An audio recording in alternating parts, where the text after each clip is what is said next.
There we go. And we are live. Good morning, everybody. A warm welcome on a warm Highveld day. Fantastic again to spend some time with you in our virtual auditorium. And I think we've all become so accustomed to this way. And I don't want to call it a new way or a new normal, because that word or that term hasn't been coined only now. It has been used many, many times previously.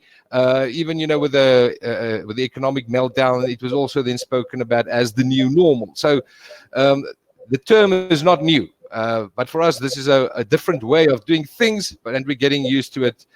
Fortunately, we don't have to be in this environment with a mask on our face. So wonderful to having you here on the 216th day of lockdown in South Africa. And the good news is that what Jane told me earlier on, about 57 days left before Christmas. So not a lot of time. Colleagues, wonderful. Thank you so much for your time. To spend time with us and share with you some insights on Milpark, on our MBA and our PGDBA. We are going to look today at an overview of the programs, the admission requirements, the curriculum itself, and then maybe we then brag a little bit about our online capabilities. And kind of a highlight is also to get some views from esteemed and valued alumni, Neil Ross and Tina Haramsa. To you two, also fantastic. Thank you so much for your time. So I'm going to do a brief introduction, and then I'm going to hand over to my colleague, MBA Director and the Head of Department for Postgraduate Studies, Dr. Jane Usher, who will then take you through some of the more granular detail. But if we can kick off just by introduction, Milpark, we are a private higher education institution, been around since the year 1997, and we have a whole list of accredited qualifications, which range from the certificate NQF level 5 right through to the doctoral level at NQF level 10, with campuses in Melville in Johannesburg. That is the one physical campus, the face-to-face campus. And in Claremont in Cape Town, we have our head office set up in that area, but there's also provision made there for classes, etc. And then we have our more administrative type of satellite campus in Durban, Westville. So if I may just provide you with a bit of a snapshot of what Milpark Education looks like and where the business school fits in. Within Milpark Business, or Milpark Education rather, there are 5 schools, and of which the business school one, and that's where your primary visit is today, and a little bit more about us in a while. We then have the School of Commerce, where your undergraduate qualifications ranging from certificate level, diploma, and then the bachelor's qualifications are housed over there. In the Financial Planning and Insurance, School of Financial Planning and Insurance, very niched at the financial planning industry, with the qualifications going up to the NQF level 8, the postgraduate diploma in financial planning. And then we have the School of Banking or Investment and Banking, with the qualifications also again focused and niched on the banking sector. And of course, we have the Milpark College, where your further education and training type of qualifications are housed. But now the focus to ourselves, the business school. And what is it that we have to offer to our country and to our continent? Right at the top, we have the DBA, or the Doctorate of Business Administration, which we launched in 2019. Very proud to now also have the full spectrum of qualifications, which demonstrates our academic maturity. We have our crown jewel, the MBA at NQF level 9. Then very closely tied up with that is the postgraduate diploma in business administration. And we're also pleased to add that from next year, we will have the postgraduate diploma in public administration, a postgraduate diploma in investment management, and a postgraduate diploma in banking. And as with any business school with its salt, we have a very well established executive education department, where also bespoke programs are offered to corporates, as well as a whole list of short courses. And of course, faculty, part-time, full-time and part-time faculty, very involved in consulting to industry. But I think it's important for you to also get a sense of what it is that we stand for, our ethos. Now, in very simple terms, Milpark Business School empowers future leaders to pursue ethical and sustainable business practices informed by the Sustainable Development Goals, or the SDGs as we talk about them. And colleagues, there are less than 10 years left in order to achieve those goals. And we've committed ourselves to play our part as faculty and with our student body together, making a difference in that respect. But this vision of ours is on the bedrock, or built on, what we call phronesis. It is a Greek term for practical wisdom, which emphasizes not only the development of great leaders, but leaders or leadership for the common good. And hashtag common good is also one of the mantras that we are hanging our hat on and what we get up to in the morning. Very briefly, some of our awards and memberships. We are very, very proud, of course, to be the only AMBER accredited online and face-to-face MBA on the continent of Africa. Now, there are many schools who have AMBER accreditation for the contact or the face-to-face, but there are very few who have the online MBA also accredited by AMBER, which we have, which gives us that distinction on the entire continent. We are a member of the Association of African Business Schools, where we also collaborate with our colleagues across the continent regarding management education and promoting that on the continent of Africa. We're a member of the South African Business Schools Association, along with 19 other business schools, where we collaborate on matters of local interest in management education in South Africa specifically. The Principles of Responsible Management Education, or PRIME, we are a signatory to that, and I invite you to go and have a look at the website. You can Google it. What it means, there are 6 principles to whom we've committed ourselves, and every 2 years we submit our progress report on progress made in terms of those 6 principles, which has been established, which is an initiative born out of the United Nations Compact. We are also a member of the Business Graduates Association, which is a sister body with AMBER. We are also a member of the Johannesburg Chamber of Commerce. In that way, we stay very close to industry. And we're also signatory to the Responsible Research in Business and Management. And of course, another thing we're also very proud of is the PMR Africa annual survey ratings for companies that send their people for MBAs in South Africa. And in 2020, we have ranked second overall in South Africa, which we are very proud of. So in a nutshell, colleagues, that was just a snapshot of who we are. And this is now the point where I'm going to go behind stage and ask Dr. Jane Usher to please take you through the more granular requirements and detail around the program.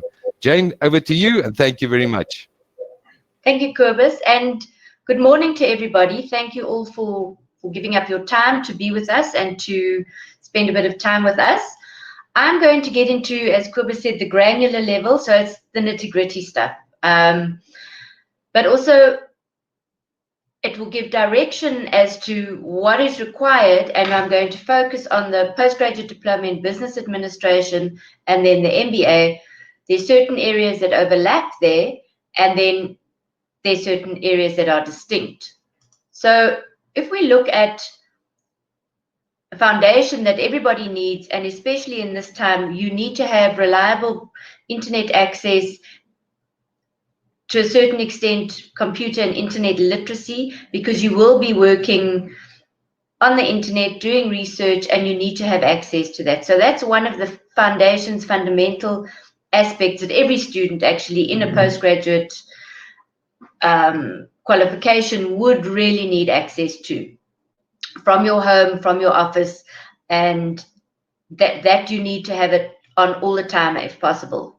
Then when we look at what do you need to have from a qualification point of view to get into your postgraduate diploma in business administration, your PGDBA, and you'll see that we do use a lot of acronyms because we tend to use these words quite a lot. So I'll try to use the full terms, but so excuse me if I do go back to the jargon or the acronyms. So for your postgraduate diploma, you need to have a recognized bachelor's degree or equivalent. That must exit at a level 7, NQF level 7. Be proficient in English, and we do have an assessment test that is part of your application process to see where your strong areas are, your weak areas are, and where you may need to focus. And that is part of the whole application process to ensure that you will be successful, or hopefully you'll be successful in this program. So those are the 3 areas for the PGDBA that are required. Then when we look at the MBA, here you see there's slightly a higher degree required. You need to have postgraduate diploma or an honors degree, and that would be at NQF level 8. So because you are moving into an NQF level 9 qualification, your foundation needs to be level 8. So if you do the postgrad with us, you can move on to the MBA. And I'll tell you a little bit later about exemptions that are given across the qualification. Again, you need to be proficient in English, achieve an acceptable rating in the assessment test. Now here, you need to be at least 25 years or older, have a minimum of 4 years work experience. We need to see a copy of your CV. We do have a Milpark CV that we need you to fill in online, and that is one of our AMBER requirements, so that's why we ask you to put it in a specific template. We want a 1-page essay, only 1 page, motivating why you think you need to be accepted onto the MBA. What are you going to do with it? Why do you want to do this qualification? And then you have an interview, and at the moment it would be online with the program manager so that they can see where you are, how you're going to approach the program, what your challenges might be. They explain the program to you more in depth, and then they ask you questions of how you're going to support structures that you may have, your approach, and to see why you want to do that. So there are all these elements are part of the admission process so that we can make sure that people that are in your class have relevant work experience, because what you're going to be doing is related directly back to work. All your assignments, all your assessments are applied back in your workplace. So you need to have some work experience, otherwise you won't know how to apply anything, and therefore you won't be able to discuss with your classmates, have an opinion that is based in what you've done. So that's why those criteria are there. Then I'm going to look at the program structure for both of the qualifications. And again, you will see there's slightly different colors, and there's in red. The red one, do not be alarmed. I'll explain why we put it in red. For your postgraduate diploma, you have a module called General Management Environment. That is foundation. It tells you what is the foundation of general management. So you cover all the areas required in general management, such as people management, finance, a little bit of finance, operations, some leadership, all those IT infrastructure that foundation of moving up. And you'll see that that subject is across both qualifications. So if you enroll on the postgrad and you are successful with this module, you would get an exemption already onto your MBA. So that's one module done and dusted on your MBA. The next one we have is business ethics and corporate governance. It's also across both qualifications. Very important module, as business ethics we are seeing today is a very, very important part of business, and it exposes you to what is required in terms of corporate governance, what is ethics, how do you implement it in your business, what do you need to be looking for, how are you, from a personal perspective, applying what needs to happen, how are you being aware of what is happening in your business. So that also, you would get an exemption if you move on to your MBA. Then another foundational module is social responsibility and environmental management. Also goes across both qualifications. And here, we expect the students to go out to specific communities, charities, to start learning how to consult to them, to assist them in working with their charities to make them effective and efficient so that they can serve communities better. So basically, as the students will be serving the community and doing community engagement there. Community engagement is a very important part of learning and being a leader in the way we want you to become leaders for the common good. And it's a practical, heartwarming, and quite an emotional module when you go into the communities and see how you can help them. Environmental management is a second part of that. And there you look at specific aspects in terms of the environment. You may look at fracking, you may look at all sorts of things that have a direct impact on the environment. And that then relates back to the SDGs that Kobus was talking about earlier. So all of this is centered around looking at how do we help move towards solving the goals of the SDGs.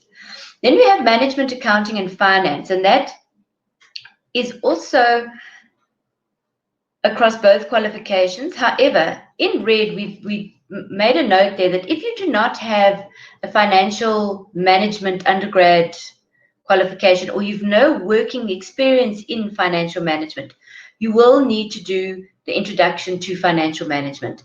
And this is because you need some foundation and to learn the language of this module. It's a key module, as in general management. If your finances are not under control and you're not sure what's happening there, your business is not going to work. So this would work from a corporate aspect as well as an entrepreneurial aspect. So that also you'll see in the next slide. It's common to both of these qualifications. It's on NQF level 8. And if you have enrolled in your postgrad journey, you've already got, as I said, four modules done and dusted on the road to your MBA, if that's what you're wanting to do. Then to focus on the last 3 modules that are required on the PG DIP, design thinking and problem solving. This is a fun module. You work in groups. You have certain problems that you need to solve from a client customer perspective, from a human perspective, and you work through different iterations of this problem that you're solving. And we give you curveballs, so that is quite fun. You need to be able to deal with certain things. So this year, I think we've all realized we've had a huge curveball thrown at us worldwide, and that's why we're doing this virtual session. Our curveballs are not quite as hectic. However, students then learn to be more agile, to work with each other, and to use their team people in order to get a viable solution. Strategic management, obviously very important if you're doing business administration. What is strategy? How do you go about implementing it? And what do you need to think about when you are doing your strategic planning?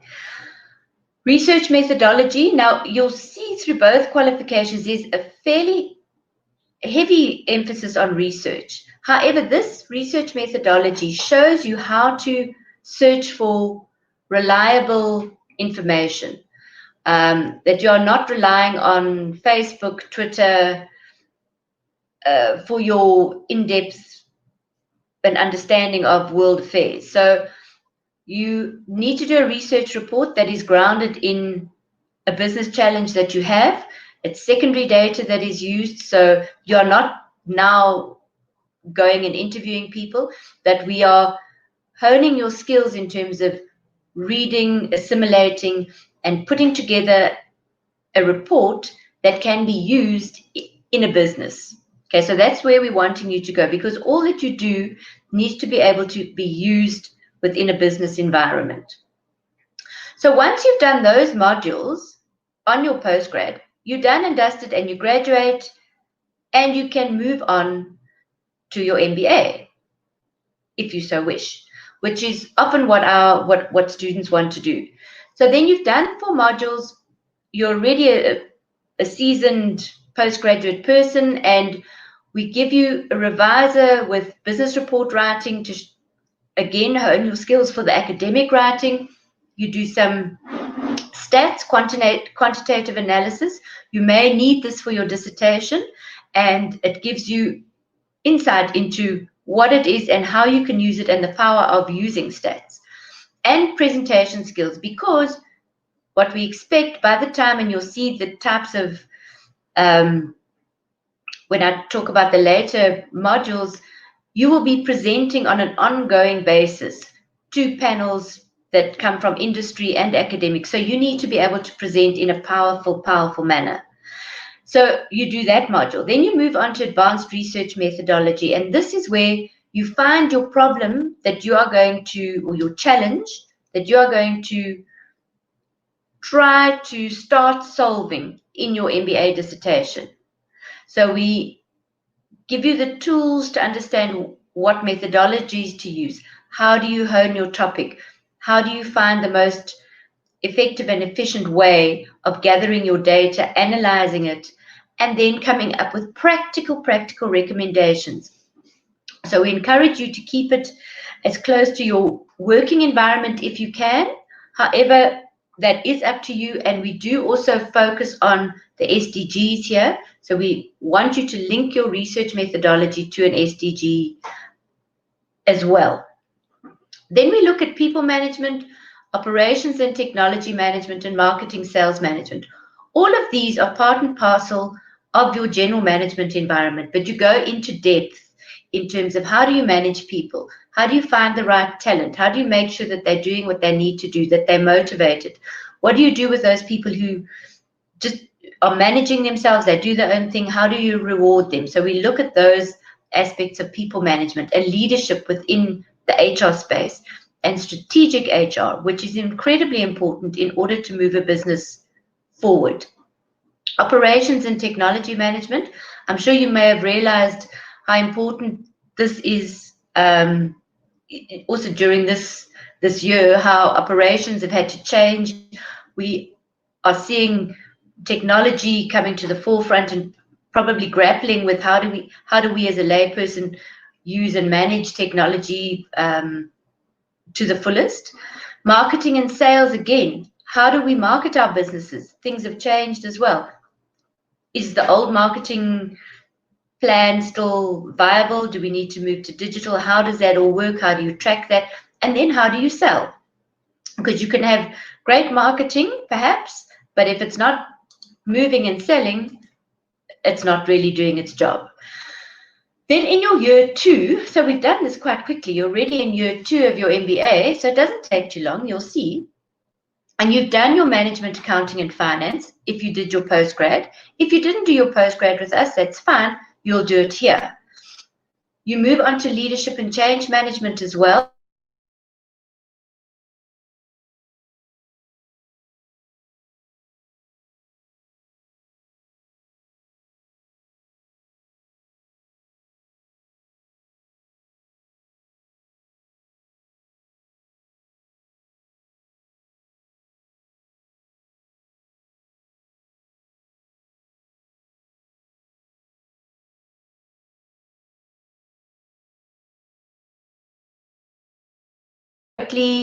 What do you need to do to be a good leader? Are we all leaders? Those kind of things, different aspects of your personal, interpersonal, and professional leadership. So that's one of the modules that you do, and it is research and based in your work community as well at the moment.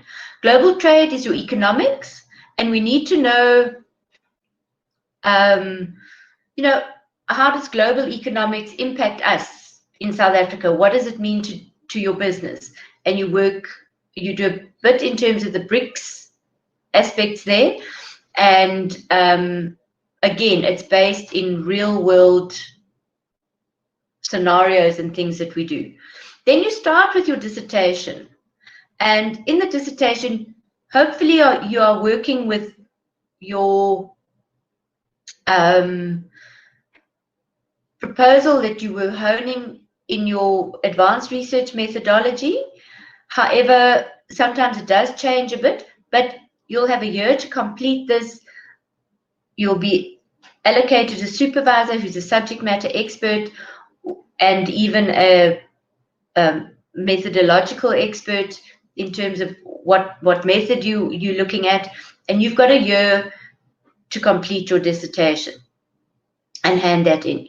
Then you do management, accounting, and finance part 2, and that also moves from your part 1. This moves now into corporate finance.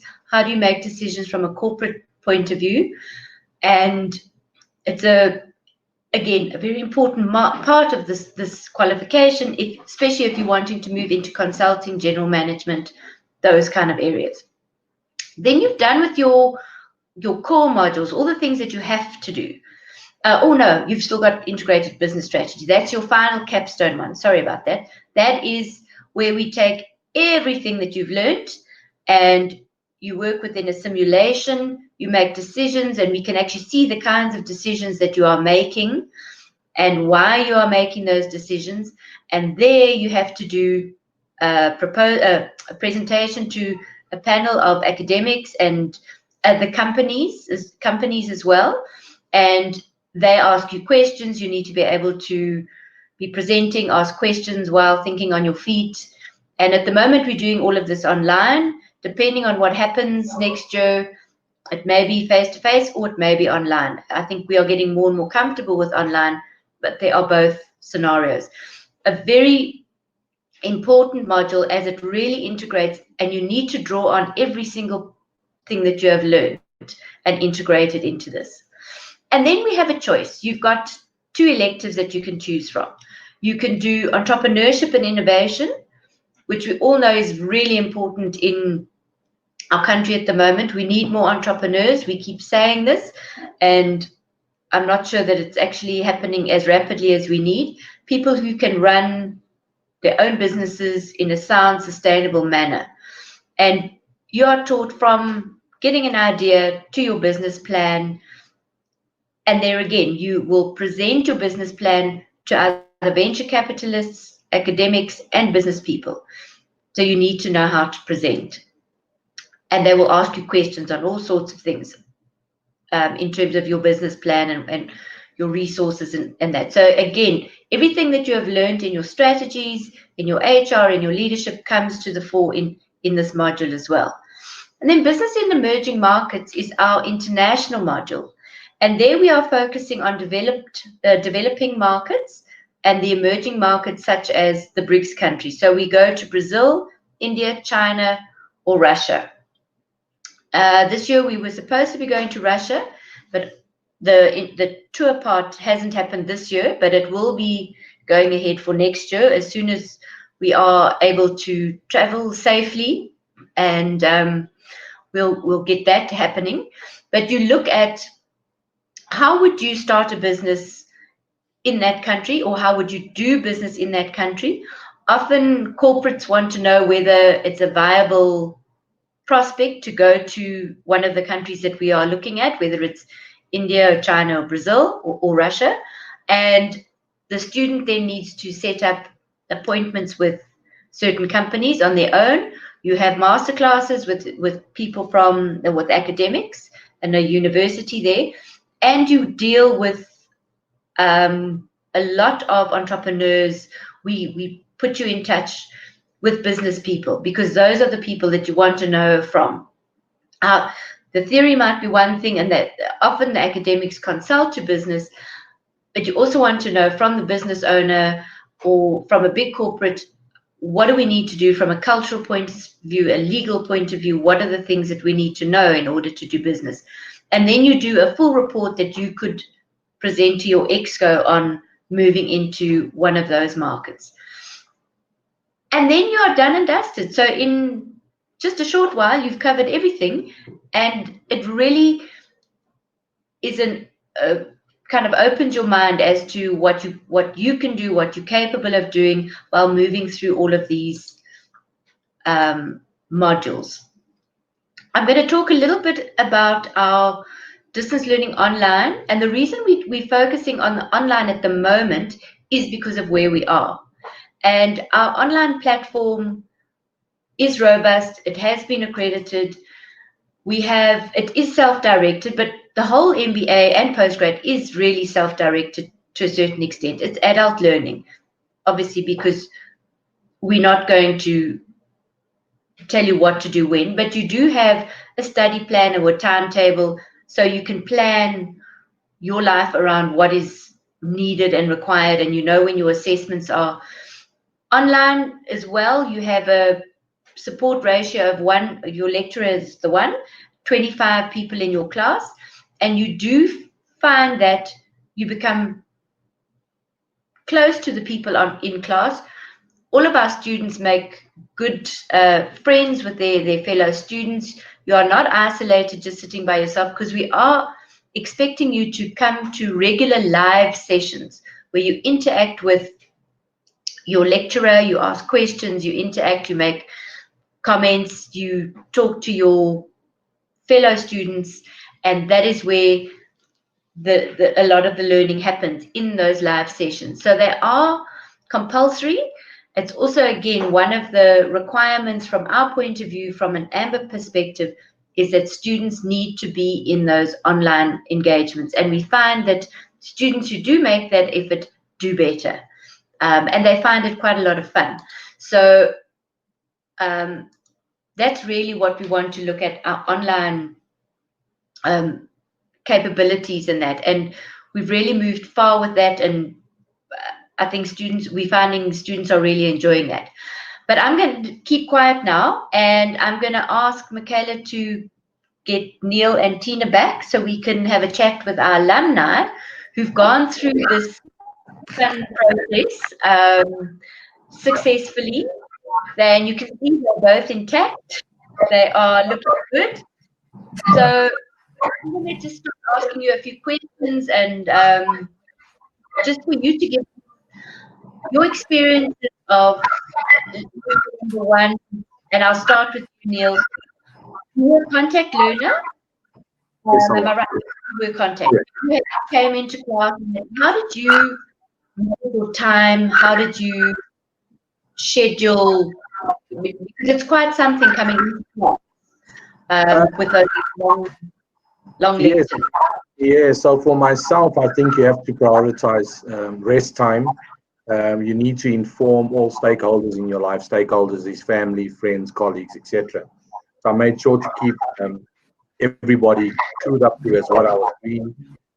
Made it very clear as to what my schedules were like, the intensity of it as well. I think I was quite lucky that a lot of my colleagues had done post-grad studies, whether it was honors, etc. So I had to also separate the work, life, and study time, and kind of put it in silos to an extent. And I think people will be saying, "Oh, well, Neil, there is overlap with that." Yes, there will always be, but kind of, try and keep to your time. Definitely, that makes sense. Because one can approach on the other very quickly. Yes. But yeah, agree with you there. Tina, how did you manage to do distance learning? Yes, I did distance learning. I previously did my undergraduate also as distance learning, but Milpark's platform was a bit more interactive, so it was a bit better for me than previous. For me, one of my things were to start the semester very early, as soon as possible, so that, I think you might have a month to register, so that can give you an extra month to actually start up on your reading and things like that. I'm a checklist person, so for me, like either the calendar on your phone or a board on your wall, make sure you have your classes on there, your deadlines on there, and and I set myself up, if it's a chapter a week or 2 chapters a week, to get things done. For me, work was also a bit variable, so I couldn't always say I'm going to just work till 6 o'clock tonight or just till 7 o'clock tonight. So if I couldn't do something in the week, then that weekend, that week was dedicated to catch up with what didn't happen in the week. Yes, so there is some sacrifices that you will have to make, but you have to keep the bigger picture in mind. So it is something big that you're working towards too. And how did you manage with kind of family issues? Because Neil, you also said, all your stakeholders need to know what you're doing and they understand. And in the beginning, they do understand and they're excited for you. And it's great. But then, towards the end of the first year, they're not seeing you ever. What did you do? So to keep, to be honest, I went through a very difficult time because of exactly that. And what I had to do is I had to stay focused. I think my colleague, she's quite right. You have to actually remember bigger picture. Getting your MBA, I think, goes way beyond just the monetary value and the returns on that investment you're making. There's so much more to it. I think, you just come out of it a very different person. I was fortunate enough to recognize that, up front. And you really have to, get your partners, husband, wife, girlfriend, whoever, your kids, and so on, just involved. And I've always been saying to Dean Corbis, outside of the pandemic, maybe what they should do is kind of have a Dean's dinner where you actually, come with your significant other person and actually, let the, people like myself and other alumni just to say, listen, guys, this is what your partner is going to be going through. So be prepared. Understand it's coming from us. It's not, that the person is away, not working, etc. And the fact that, you kind of get through it and, you tick the checklist and you pass the subject and you move on. But yeah, keep your head down and work hard. I mean, that's was my recipe. Yeah. Yeah. And it is a lot of work, I must say. It is grueling. Tina, with your friends, any other tips there that you might have? Because going to class, you're at home, but why aren't you spending time with what? Come watch a movie, that kind of thing. Well, for me, it's also that they need to have a great understanding. I think if you're in a serious relationship, it's a good thing to actually have a sit-down discussion about how it's going to affect your relationship or your life situation. Your family needs to know, so you are going to disappear for times. For me, I would say if you keep up to date throughout the term, you can still make a dedicated time for a significant other, maybe on a weekend or see family, but maybe the month before exams and while you are doing exams, you might completely disappear. But then you also have a bit of a holiday time of 2 months or so before you start again, where you can make up for some time. So I think it's a bit of understanding that everyone needs to have. And if you can keep up to date with your schedule, then you might able to fit in more time and make the people that you need to spend time with also priority. That makes sense. I like that. Then looking at the modules that you did and what you went through, how were you able to take all that lovely theory that we give you, or how were you able to incorporate it into your work place at that immediately? Was it quite difficult? Did people allow you to come with different ideas? How did that work, Neil? So for me, I was fortunate enough. I think I was at a level where there was a lot of practical application, and I'm in the finance space. So finance with a little bit of strategy overlapping. So I was fortunate enough that I could sit with the right people around the table. I had a seat at the table already. And it was quite insightful in what I'd done. But I also believe that some of the takeaways from the MBA is, for example, managing priorities. I mean, that's kind of a key success in any workspace, be it corporate or non-corporate or private or government, etc. You you also get to understand both the micro and macro environment that your business plays in. So you start looking at those different metrics, and you're able to apply. I mean, for example, going overseas, I didn't choose to do that, but I can see the value that you go and you open up to different cultures, the way people do things, the way they are they more productive? What are they doing to be more productive? So you can apply those. And then also very importantly, Dean Corbett said, MBA is also trying to direct people to becoming leaders, and you get to work with people to try and bring out the best in your team. I always use the reference with good soccer team or rugby teams. There's knowing where to play put the different players and play them to their skills. And one of the things in the MBA, I think I know you kind of identify people's talents. You learn to work with people. All the other bits and pieces, I think, kind of come together. Again, I was fortunate enough that I started my MBA still in my early 40s, so I had a lot of business experience, and again, I had a seat at the table. So, a lot of application for me, and up until today as well. Oh, that's good to hear. Tina? Okay, my experience was a bit different from Neil. I think I was 27 when I started my MBA. I was not in management yet. My MBA helped me to be promoted while I was busy with it, and got into management. I think that I remember when I joined, one of the things they discuss is that an MBA gives you a holistic vision of a company. And I think that's very true. I'm also in finance. I was in finance and HR. I'm very interested in general management, and I hope my entrepreneurial spirit is still going to get me there at some stage. So for me, knowing every part of a business is very interesting. The MBA is also, it's different because it's practical, and the things that you do, the assignment that you do is practical based. So it really helps you. I think it prepped me a lot to gain more experience quicker to actually be more ready for management.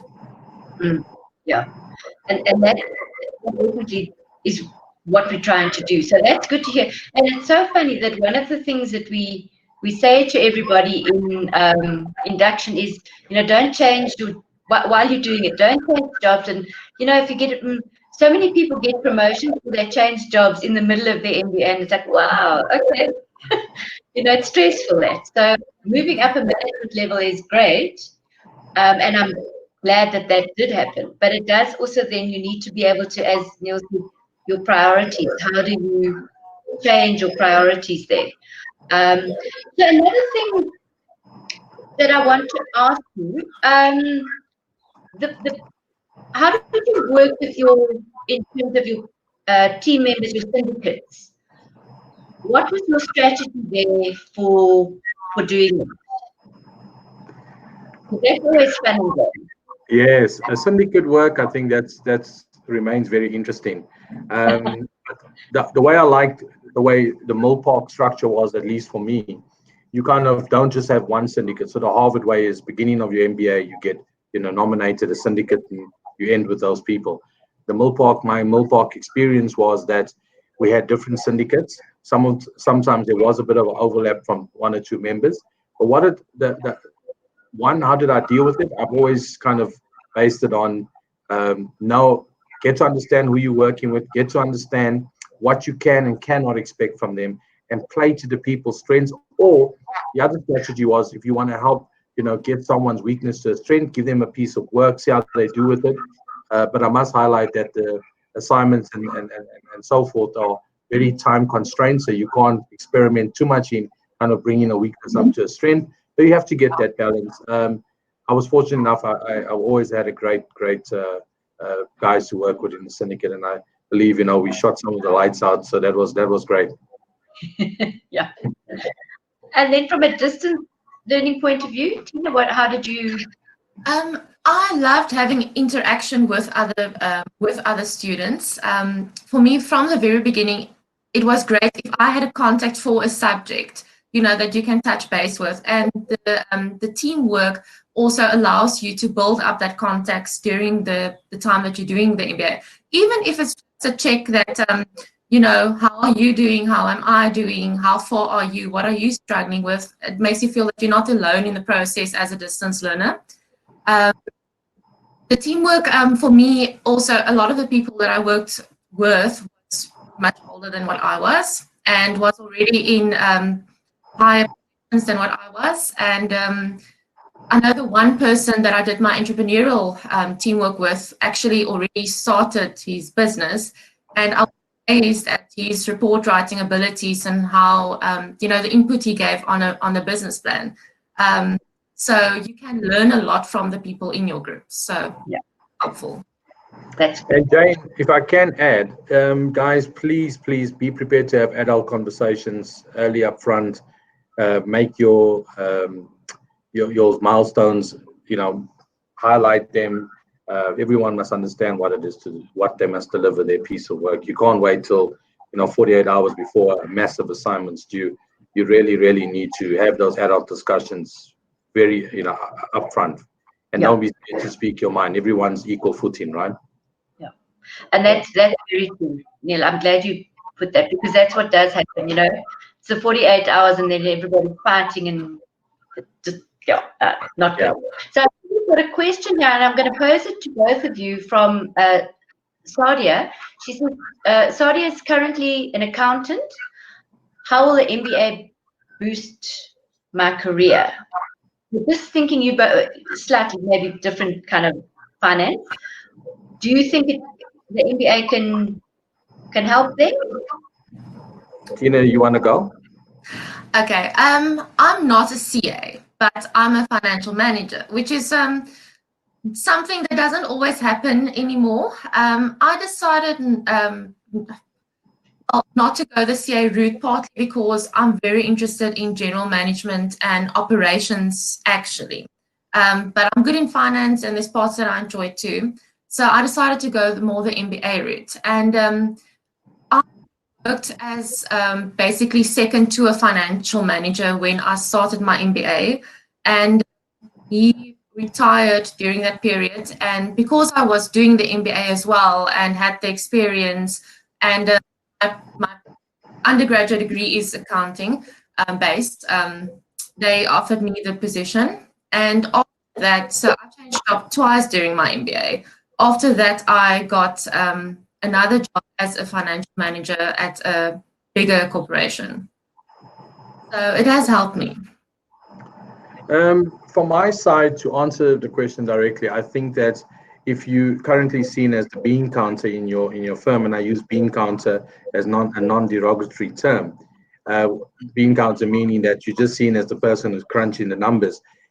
The MBA, and if you can demonstrate what your learnings and apply what you learned in your practical environment, will really show people that your mind is open beyond just the crunching numbers, etc. You kind of have to almost take a step back and actually take data and make information out of it, so that your peers and your superiors can actually then look at you can look at things as levers and stuff like that. So you start applying that, and that's quite interesting.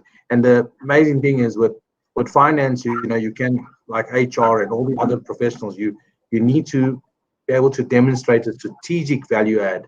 And the MBA collectively and the postgrad diploma, you start looking at how everything, all the different pieces fit together, and then in your space you can take for example HR, and what's the ROI on HR and production and all of those things, and then start creating different dashboards. And I can promise you, the right people, if you work for the right people, they'll see your value add, and they'll recognize that you've got talent, and that's going to come as a result of your MBA.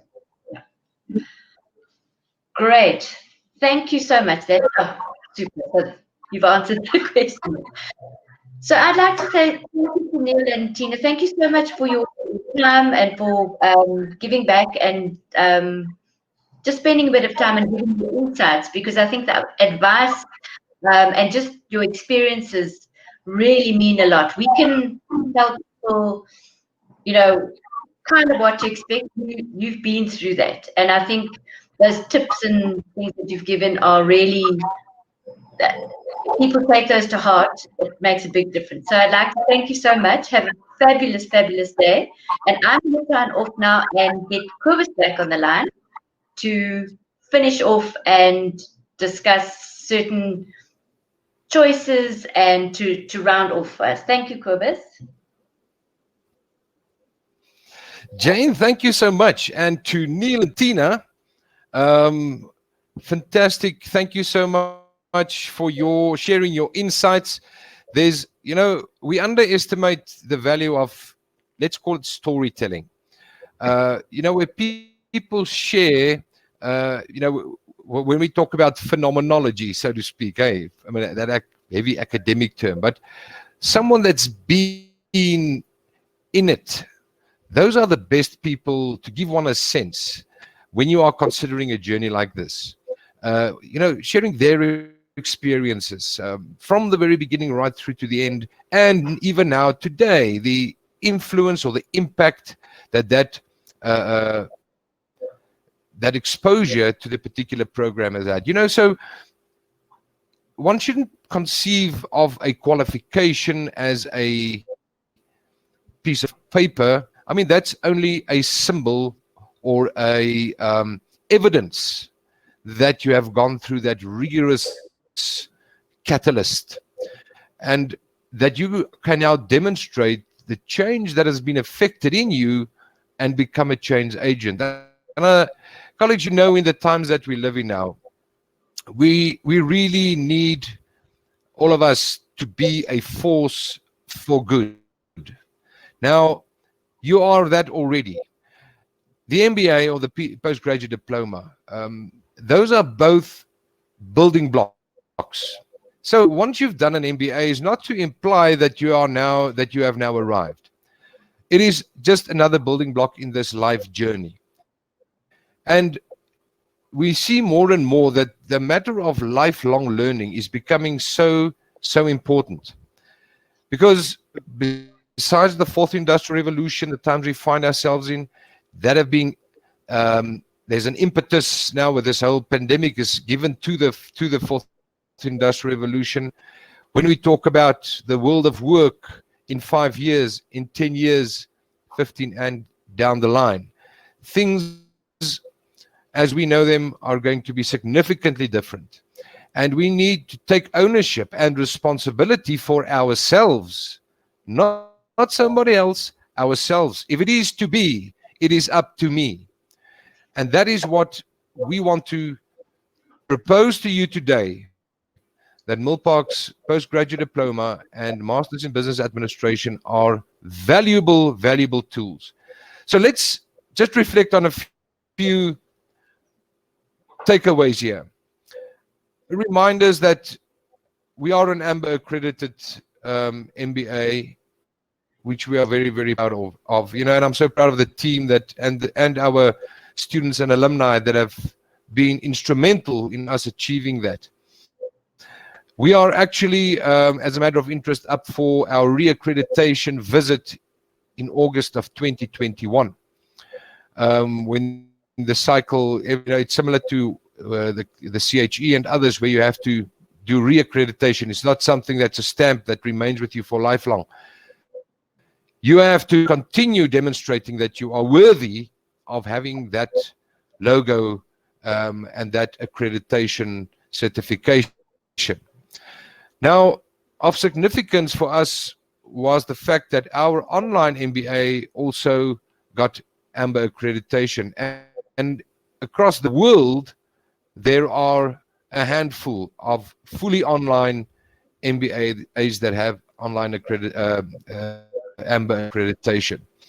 And of course, there are many now working hard towards that. And AMBER have decided to cap their accredited schools at 300.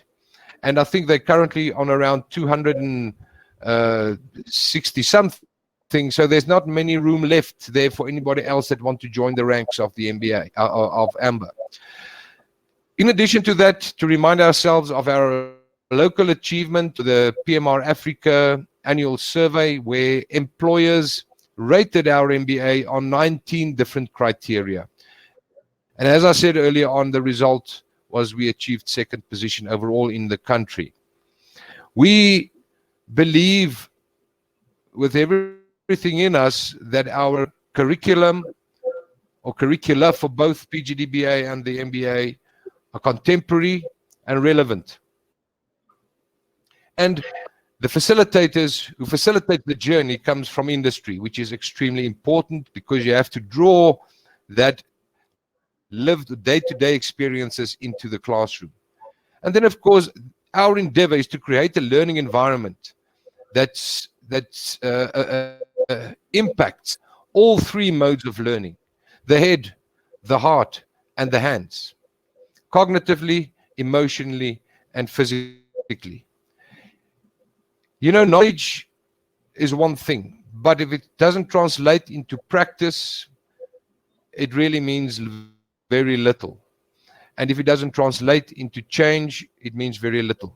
And therefore, our endeavor is, and our belief is, that you cannot have a full learning experience if you don't engage all three modes. Even the Romans told their children that nothing could be learned while sitting down. So the immersion into situations as close to the real thing as possible is important. And getting back to the syndicates and the groups, why do that? The world of work is about teams. It's about teamwork.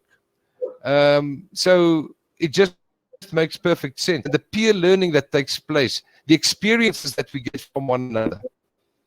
And as far as my colleagues and I are concerned, our students are the focus of the teaching and the learning transaction. So we really hope that today we have provided you with information and evidence for you to make an informed decision. And it would be truly an honor for us if you should decide to make Milpark Business School your learning partner for the next phase of your life. Because you are here, you are investigating what it is that we have to offer, and it would be fantastic to have you aboard. I, from my side, appreciate and thank everyone. Jane, I don't know if there's a few last words from your side as well. I'm going to close off to say, take care, everyone, and remember that tomorrow is beautiful, and it is so because you and I are going to make it beautiful. Jane? Thank you, everybody. Thank you, Kobus. And basically the same thing. Tomorrow is beautiful based on what we do. And so everybody have a beautiful day today and tomorrow. Thank you.